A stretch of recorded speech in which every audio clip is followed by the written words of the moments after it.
Okay, ladies and gentlemen, welcome back to another episode of DropKick Podcast. Today we have a very special guest with us. She's a broadcast personality.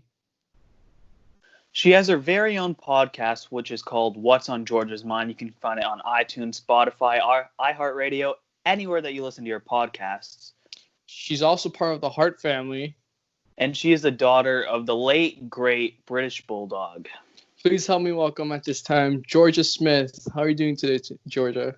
I'm good. I'm really good. I'm so happy to be a part of this podcast, and I feel like it's something near and dear to my heart. And Are you guys fellow Canadians as well? Yeah. Yes, we are. So it just works out. I don't do podcasts often. This is probably like my third one in maybe like 5 years. I decline them all because it's usually the same type of thing. But when you mentioned, it's about connecting with mental illness and things like that, I respond to that. And because I suffer with anxiety and things like that. So I felt like this was just something unique, and I think it's becoming more aware. People are becoming more aware of it. And I was happy to talk to you guys about it. For sure. How's quarantine been for you? It's been okay, actually. I feel like if I had like unlimited money and like the gyms had been open, it probably would have been okay. There was like nothing. I think we can all agree with that. Yeah. I think we're all in agreement on that. But I've got my brother, luckily, so we've just been kind of keeping each other occupied and binge watching things and getting fat. Well, he's not. I am. Overall, it's been okay. It's just kind of made me like appreciate things more, and it just kind of shows you that things that we were stressing about so much doesn't really matter. If that makes sense. Like, just that, and it's like, we've got our health. I've got my family, and that's what I felt like was important to me. For sure, family comes first, in terms of this whole pandemic thing. And it makes you really realize, what's important and the things we shouldn't take for granted. And, exactly. I agree with you 100%. Yeah, absolutely. And speaking of family, you are actually part of one of the most legendary wrestling families of all time. And you are the daughter of a legendary wrestler, the British Bulldog. So what are some of your fondest memories with your father? Fondest memories? I actually did an interview today, and they were asking me about that. And the thing is like growing up, I didn't really see my dad often. My brother and I just saw him on TV. So that's why I refer to my dad as Davey, because that's what he was. Davey. And then when he'd come home, my mom would call him Davey. So he was Davey. And then I'd call him Diamondite, a dynamite when I was. And I remember Matilda a bit. My brother would have a better memory of her. But I just remember traveling with my dad a lot. Like, he included my brother and I in all of his big events, which was really fun. And I got to experience being on an airplane super young. That's why I'm just probably have ear problems because of it now, coughing all the time. But I remember like walking Winston into the arena. I think it was in Anaheim, WrestleMania 7, like just walking him like to the backstage. And that I forgot that. I just thought that was really cool. He wasn't really receptive to me, but when my dad got the leash, he was like, "Oh, you're who I go with." But like a dog. Oh my God. So what else was there? I remember like being at Wembley Stadium. My brother and I being there when I was like 4 or 5 years old. I just like remember bits of that, but that was really fun. And going from Goulburn, to where my dad's from, to London on the train for that was exciting. And my brother and I were in the nosebleed seats, the royal boxes. The ring was like that big, and it was just really exciting. And then leading up to the later 90s with the In Your House, the Canadian Stampede. That was probably like the loudest event I've ever been to, like the craziest. And looking back on it now, that was probably the last time my family was like united, like where we were all the same age, all, getting along, all positive. Sure. And then it kind of went downhill after that, unfortunately. But I had a really good childhood growing up, and I was lucky to have the dad that I did. I mean, unfortunately, I didn't get to see him as often as I did, but, kids at school were like, "Wow, that's your dad." And, it's point. Yeah, I mean, life's pretty good when your dad's, the British Bulldog. So absolutely. Yeah. Speaking of him a little bit and his legacy, what does he mean for you and your brother and the rest of your family for him to be inducted into this year's, Hall of Fame? How is that for you? What was your initial reaction to that? My initial reaction, I was just speechless. because my brother, he pulled a little false finish on us when he told us. I went to go to H&R Block to do something. He texted me and he's like, "Oh, I've got some really good news. What champagne should we get?" And I was like, "Huh? Okay." And then he was kind of hinting like maybe he was getting signed with AEW or something. And I was like, "Oh." And then he's like, "So yeah, I think I'm gonna go with them." And I was like, we're sitting down. I was like, "Okay, all right. Well, that's positive. That's good news." And then he got my mom on the FaceTime, and he got us all three. And he's like, "So I got good news." And he's like, "Well, Davey's going into the Hall of Fame." And I was like, "What? What about the everything?" He's like, "Well, I needed you to make sure you were here for this call, and like we were all together, and I wanted all of us, you guys, to know at the same time." I was like, "This is like one surprise, and that wasn't real." It was like, oh God. And I was just speechless. I was like, "You're joking me. You're joking me." He's like, "No, it's happening." And I was just like, wow. I just could have cried because it's just something that I've been waiting for, well, obviously everybody's been waiting for so long. And I was really hoping it was going to happen because it was going to be in Tampa and where we live and my dad lives. I was just, I still can't believe it's happening, and I'm so grateful that WWE they've allowed it to happen, and they thought, right, this is the time to do it. And WWE has their rhyme and reason for doing things, and some people may have been like it's long overdue, but things happen the way they're meant to. And absolutely, I'm glad that it's happened, and my dad's being recognized for his contributions, and he worked so hard for everything that he did. Absolutely, yeah. So long, and I feel like he's in his rightful place, and I can't wait till the day that can actually walk the stage and do it. Absolutely, yeah. Better late than never, right? So exactly. Yeah, definitely. So we actually had fellow Hart family member Tyson Kidd on the podcast for an interview, and he said that Owen Hart was probably the funniest member of the Hart family, and he had the most ribs. So whether it's Owen or anybody, what do you think is the funniest memory or prank or rib that anyone in the Hart family has done? Oh boy, there's like so many. I mean, honestly, my brother, he keeps me laughing a lot, like during this whole quarantine with making those old prank calls to people. That's just like what Owen did, and I don't know if you guys have seen on my dad's Instagram page, but I have. If you go down, like maybe till like August time, I've got a video of an Owen and Davey prank that you guys should listen to. So that one's I'll definitely check that one's I'll check it out. So listen to that because I can't do it justice. Absolutely. But I was watching one of your interviews last night, and in a previous interview you talked about going backstage, as you mentioned earlier, and what was that like, going backstage at your first like WWE event or whatever? What was your first impression of Vince McMahon? Was he intimidating?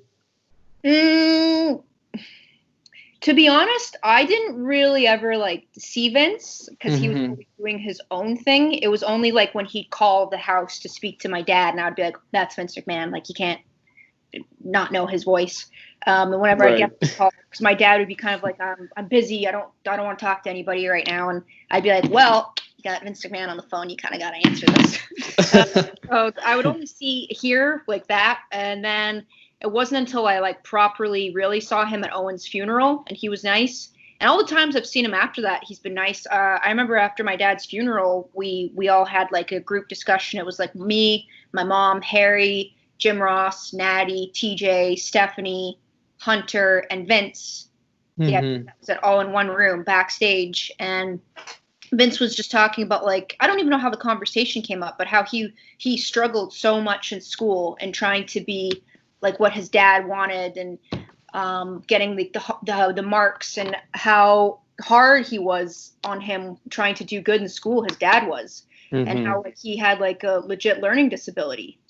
And I don't know that, but Vince has like, he's got like dyslexia, and like he can't, I think he's got like ADD, which makes sense because he's always always all over the place, man. Doing things.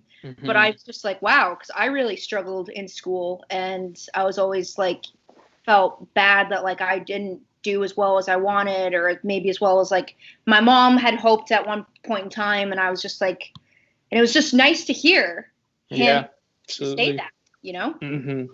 But I really appreciated that. Yeah, I mean, if you can relate with someone like Vince, Vince McMahon, I think that says something, because it's like, oh, he's actually human, he actually, goes through these things, and it's like, okay, like I can, feel a bit comfortable, about what I'm going through, and it's like, a mutual understanding of both sides. So yeah, absolutely. I had asked him, I said, what advice do you have for me, like with school? Because like I just don't get it, like I don't seem to fit in, I don't seem to, and he's like, it gets better over time, and like you'll find your own path, like even if you have to hate it. And yeah, that's he's amazing, right. because like even like not even just Vince, like a lot of us, we seem to forget that even the wrestlers, like they seem so larger than life, but they're people just like us, and they've all had similar struggles. So like hearing something like that, it's really good to hear. But so I'm curious, do you have any aspirations of stepping in the ring and wrestling one day, or have you ever had aspirations? No, they asked me that question earlier today too. No, I think I'm a little too old for that. But I just never had that desire to get into the ring. It was always something that like Harry had the passion for. Like you got Harry playing with his wrestling dolls, and you got me playing with my Barbies. Like that was his thing, and and that was something him and my dad bonded over. And like Harry's made to wrestle. Like he's third generation pedigree, 6'5", 270. Like that is his DNA. Where with me, I mean, it just never really clicked with me. And like at an early age, or like in my teens, my dad just kind of like made clear to me, like that's not something I want my daughter to do. Like it was more of a male dominated sport back in the early 2000s, prior to that. And I mean, maybe if women's wrestling today was how it was, like if we could go back to and make it like how it was then, maybe I would have, like if I had Natty to look up to, like as a teen, oh, that's what I want to do. But at the time, it wasn't like that. Right. So it was, like puppies and stuff like that, matches, which it was like, no, that's not going to be happening. Yeah, sure. And also, like I had said earlier to another interview, like it takes a special type of person to want to do that, because it's a lot. And some absolutely. like, oh, they just go in there and it's nothing and it's all fake. No, like you have to, like, the travel schedule, the in-ring, you have to, it's like working in your head. Trying to be quick, on your feet, and memorizing, and making sure it looks good. And you've got all these different cameras and all these different angles that you have to keep in mind of. What's going to go over with the crowd. It's just like, I know obviously like I'm just an overthinker, and I just have anxiety as it is. So it just wouldn't be a good combination, if I'm honest. But I give credit. I commend anybody, man or woman, who steps in there and gives it their all, because it's not easy. Sure, it takes a lot, mentally and physically, but definitely. But like speaking of mentally, on our podcast, as we said earlier, we really like to tap into mental health because we feel it's something that a lot of people struggle with. So if you're comfortable, of course, have you ever struggled with your mental health, and do you have any advice for people who are watching that could be struggling? Yes. Well, I've struggled with like anxiety for, oh God, I don't know how many years now, but I think it all kind of triggered like when my dad died.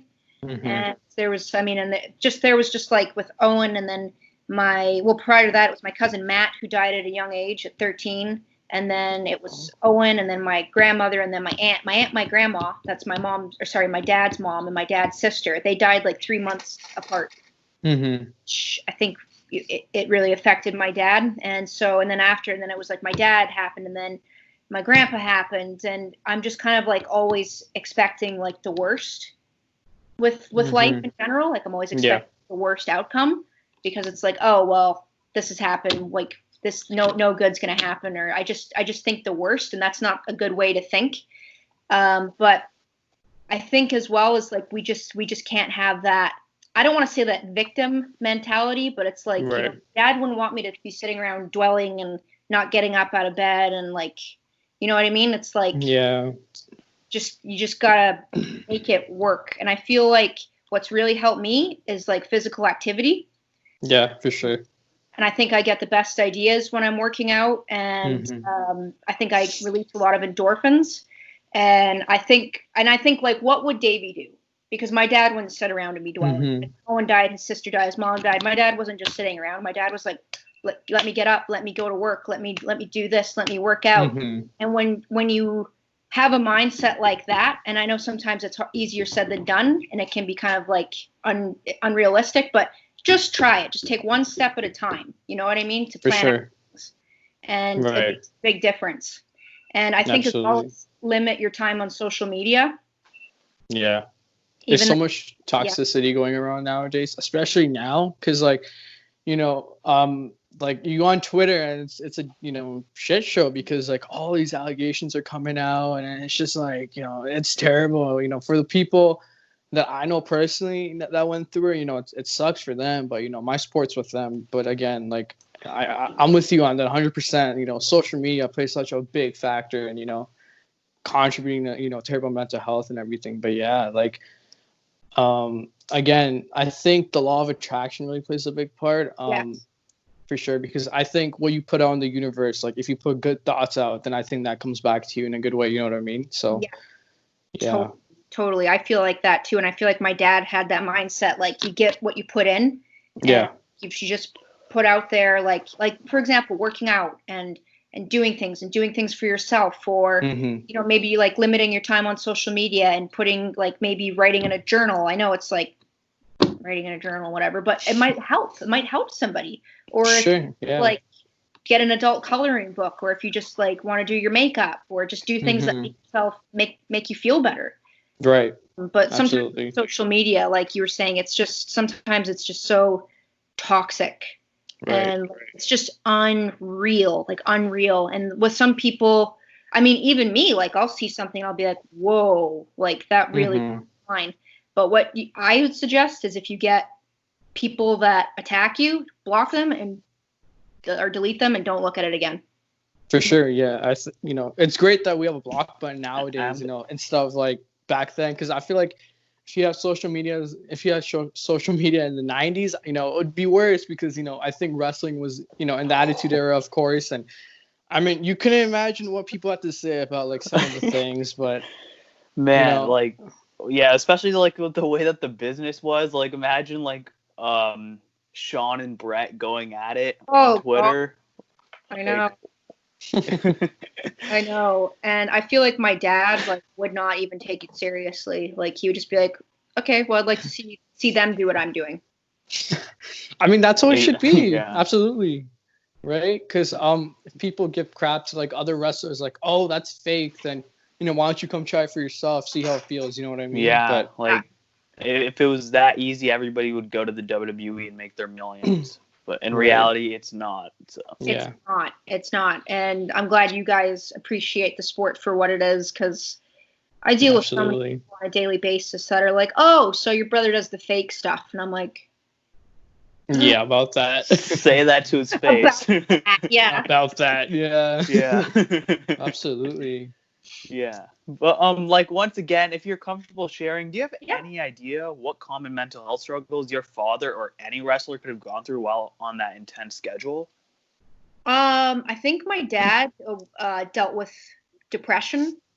I think he dealt with that, but I didn't really realize that till like later on, and I don't know. I think my dad, he did have anxiety, and I think that's where I get it from. I think it's genetically from him. My mom she's more depressed, but my dad, I think, in school and stuff, he was diagnosed with anxiety, and I think he struggled with that, but then got into wrestling, which helped him. Again, an outlet, because I think he was kind of hanging around with like the bad crowds growing up, and then he found wrestling, and it kind of changed for his life for the better. Sure. But that was he had a lot of depression, obviously, after with with his sister and his mom and Owen. And I think things affected him like that one night only. Like, I know it was like just a match or, but I think that really, I don't think my dad kind of looked at wrestling the same after that, if that makes sense. And I think that kind of deeply hurt him. I think he had moved on and stuff, and he had gone back to WWE after that. But I think at that point in time, he was just like, of course, it's family. So, like, just kind of was like, whatever. Just kind of, and when you get to that point of like, when you love something so much and you just kind of don't care, that's when you know you got a problem. Absolutely. I think the biggest thing is you gotta be self-aware. You gotta ask yourself, like, hey, is this really worth the time and worth my body? Because you're going out there, you're bumping in the ring. It's not only TV. There's house shows, and people don't really take that in. There's like, oh yeah, they wrestle on TV, like on Raw or SmackDown or whatever now, right? Or even back then. But now there's always been house shows, and people don't understand that. I think the mental toll is another, and the physical toll is another. And if you combine the two, you get a lot on your plate. And I think people should really respect that, not just for the people in the ring, like people in the business, like people who are writing Monday Night Raw. Like, you got to write a 4-hour show or whatever it is, like 3 hours now. But like it takes a lot. Absolutely. It's demanding. Yeah. And especially if fans don't like it, they'll, chew it back out and just spit it right in your face. And that's sometimes the harsh reality. But I think people just got to remember, like, hey, if I don't know that person personally, then why should I take it personally? You know what I mean? So yeah, exactly. Yeah. Like you mentioned, social media can, play a big factor in mental health. But it can also be an amazing place and also a toxic place, for instance. Many people in the public eye deal with cyberbullying and a lot of hate. What do you do to block the hate, for instance? Have you ever had an issue with that? Oh yeah, I get it like every day. I get it like it's not funny, but it is funny. But I just think when somebody spews hate to somebody they don't know, that's saying something about them. For sure. Yeah, and definitely. It's not, and it's just saying like, and I'm like, what could you possibly have so much hate that you hate me so much that you call me this, this, and this, and it's like, oh, because they're mad, right? They're mad. And it's like clearly I have something that they don't have, or they're just like, but normal, regular, happy people don't talk like that to other people, whether it's in person or online. But these people, they've got nothing but time on their hands, and when you go out of your way to do that and to write, that's something not right there. And absolutely, it's something about you. Yeah, hate. People should look at it. Yeah, hate doesn't come from a good place, because someone's suffering from something, they'll take it on another person. They'll put them down, where they are, and it's not a good thing. But absolutely. But to wrap things up, one more question. Now, what's the next chapter for Georgia Smith? The next chapter for me, well, at this point, anything. We don't know what's going to happen tomorrow. I have no idea. And this pandemic, unfortunately, seems to be getting worse here in Florida, which is a bit scary. I don't know if things are going to be going backwards soon. I don't know. Not. Yeah. Social media seeing that this person's got corona, this person's got corona, and it's like, oh God. And where I'm at is a hot spot. So, I mean, I honestly don't know, but I've been just trying to put all of my energy into things positive things, like my dad's page, because that brings me happiness, and it brings other people happiness. Absolutely. It fulfills me, and I don't want to let my dad down, and I don't stop running his, the Bulldog brand, and I want to keep growing. And he's got his website's going to open on Monday. I've been working tuned, folks. That. Yes, stay tuned. DavyBulldog.com. Because on Instagram, I started that. It's my little baby, and I can only do so much on it. And people ask, we want merchandise, we want this. So it's going to have my dad's diet. It's going to have his workout. It's going to have his workout DVD. It's going to have a UK store for items, and it's going to have a US store for items. It's going to have news. Do you want to say hi? my brother's just packing over here. I don't know if he's got a seminar coming up in Orlando. I heard about that. Did you see that? Yeah, so he's excited about that. I'm really excited about that, and I've got a really good team helping me with it. And I feel like right now I'm kind of like backed in a corner with I'm limited to what I can do. You know, I'm like stuck at home, so it's like I wanna do something for my dad and for my family. Absolutely. And I'm really excited to be doing that, and I feel like I'm chipping away. You know, it's taking one step at a time, and hopefully, you know, when it can lead to better things into the Hall of Fame. You know what I mean? Like it's just a cool thing to get it ready, and and I started my dad's Instagram page last January. I kind of wasn't in a good place in my life, and I wanted to just do something. There was no platform for my dad. Right. And there was lots of tribute pages and things for him, but I felt like there wasn't enough. And when I made this page for him, it was kind of like a healing process for me, in regards to like posting things of my dad every day. Like I felt closer to him, if that makes sense. Yeah, for sure. Now it's grown. It's grown so much. Yeah, as you guys can see. And it's opened up different opportunities and business ventures for me that I had no idea. I didn't expect anything from it. I didn't think Hall of Fame would happen from it.